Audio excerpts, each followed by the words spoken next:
Hello amigo-amigas, nandito ako para magluluto naman tayo ng sauce ng palabok mga guys. Sauce ng palabok. Dito gagawa tayo ng sauce muna ng palabok ang gagawin natin para kung magustuhan ninyo ang aking gagawin ay i-like at i-share. O yan guys, ang una ay sibuyas para mas mabango ang pagkain pag ang sibuyas ang inuuna. Ayan, pagka nag-brown na yan, sunod naman natin yung garlic guys, garlic. Ayan, andyan na yung bawang. Ayan, masarap na yan ang bawang. Yan ang bawang. Ayan. Sunod natin ang giniling ng baboy. Yan.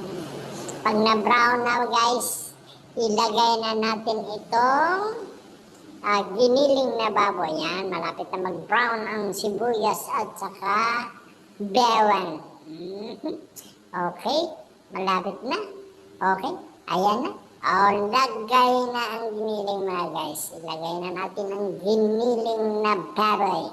May utak na yan guys, bago giniling, sinama na sa paggiling ang utak. Utak din ng baboy. You know, utak? Utak ng baboy is utak, brain. Okay. Inside your head, utak. English yun guys. Ayan. Yan, ginigisa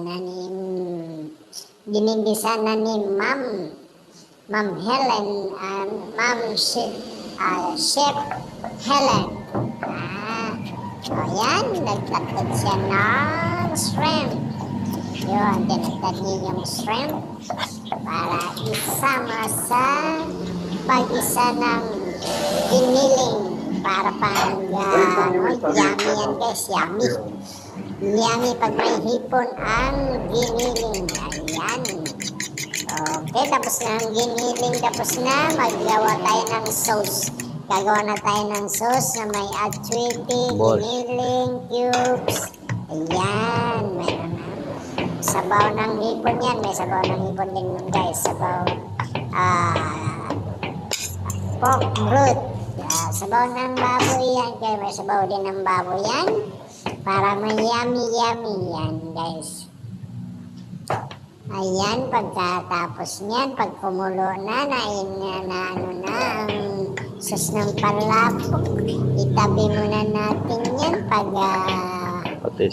gigisa tayo ng noodles ng malabon or palabok. Magisa tayo, sibuyas bawang lang igigisa natin guys. Buksan mo. Okay, magisa tayo tapos lagyan muna natin ito ng patis para masarap. May cubes din yan guys. May oyster din yan mga guys. May oyster yan. Hindi lang patis, may oyster yan. May nor seasoning. Okay.